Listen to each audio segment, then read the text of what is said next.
Hey guys, Coach DJ here. If you're a manager or a trainer of a youth soccer team, I absolutely hope you have a strong interest in building a specific training plan for each training session. Today we'll talk about my training session imperatives. Stick around. You gotta just let them play.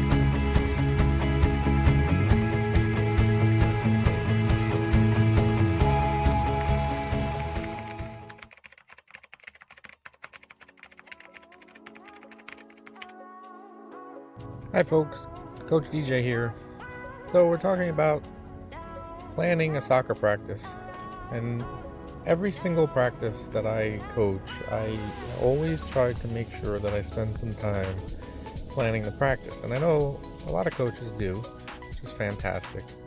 I think the problem is that a lot of coaches actually spend time the day of the practice or maybe the day before the practice getting ready. And I think it's important to remember that there are longer term goals that the team should have. So if you're playing games and you're identifying specific themes or specific skills that need to be improved on, you need to remember not to harp on them, like at the game. You would want to spend some time, working on them as part of your practices, but you wouldn't, just point them out as massive negative things that happened in the game, within reason. Highlighting the positives is always a better way to go during the game time situation, and even after the game.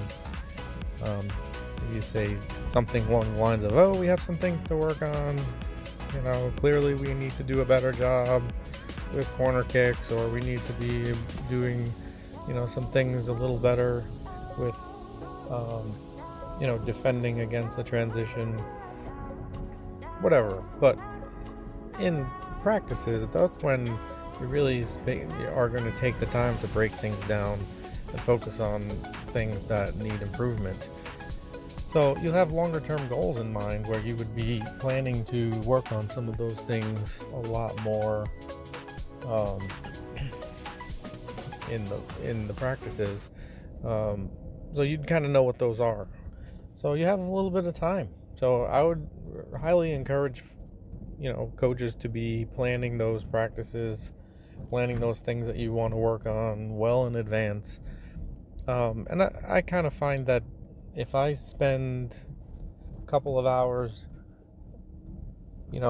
of the week of the practice, in the few days before the practice, I'll find that I actually, kind of get to rethink some of those things, and giving myself a lot of time to redo what I was thinking, it makes a big difference. The other aspect of planning a soccer practice is you have less time than you think. So, you think that you were going to be planning a practice that is 90 minutes when in fact you actually only have 45 minutes of the practice, or maybe a half hour to an hour of the practice, some percentage less than the full time of the practice to actually make the progress. In my experience, the better experience for the players and the better improvement opportunities that the player gets tend to be along the lines of a lot of touches in the beginning part of the practice, just to kind of get them warmed up, get them in creative mode, get their feet moving quickly. But then after that, you have your time to focus on the skills that you want to be working on. But then you're into a scrimmage or some other play activity towards the end. And, a lot of that beginning and end time is more focused on giving the players the ability to, get creative, play the game, get more experience doing those things. So, if you know anything about me and coaching, you know that I am very focused on ensuring that the players have a great opportunity to consistently improve on their decision making abilities and getting lots of touches on the ball. Experiencing the game is huge at the youth level. And if you know anything about the U.S. soccer training, coaches' education is really pushing the idea of the play, practice, play model, which essentially is allowing, the players to get that experience early on in the practice, just get going, playing right away, then focusing on a development item, and then following the tail end of the training session with more direct play. So scrimmaging is a great way to accomplish this.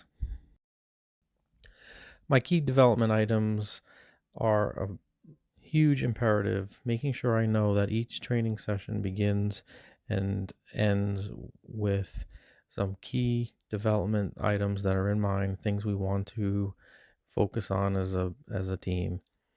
My second major imperative is to understand the key phrases and terms that I'll use during the session. Open up, passing, find us. Make sure that you are looking and listening for opportunities. Find open space. Things along those lines are terms or phrases that you'll repeat regularly that your team can latch onto. And using those in your training session is huge. And lastly, the final imperative that I always make sure that I plan for is to understand what the goals of the session are and what I think improvement will look like. So if we set a key development item for working on perhaps set pieces, maybe it's we need to improve corner kicks and how we position the team when we have a corner kick. The goal for that session might be to ensure that we spend time explaining and practicing and working through the development of our setup for goal kicks. But when we know that we want certain players to be doing certain things in certain positions, making sure that we have explained the specifics of each position and what we would want the team to do during a corner kick, and then we begin to practice that. When we have a scrimmage situation, or we see times where they're making that choice themselves, we can see that we have improvement based on we've defined what that looks like. And when we see that happening, we know that we've achieved a goal. For every training session, I do document what it is that we'll do. And a lot of the teams that I coach, I typically use just something simple with Google Docs, and I lay out my sections, and I actually create a template. So it's easy to create, copies of the Google Docs files that I have made, and it's easy to spend time updating and refining them as the days progress in preparation for the actual training sessions. It's actually also a neat utility for me because I'm able to also share the documents out to assistant coaches, etc.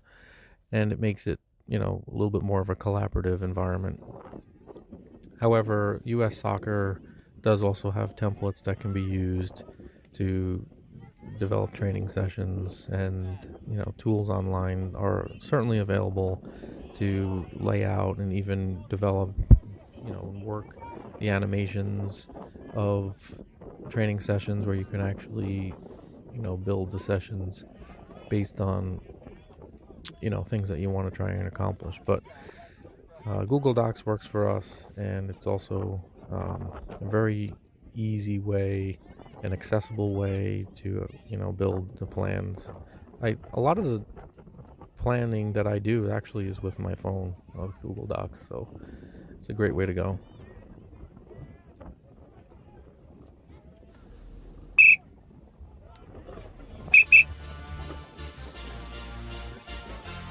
Thanks so much for watching today. I hope this was helpful in developing a plan for building great training sessions for your teams.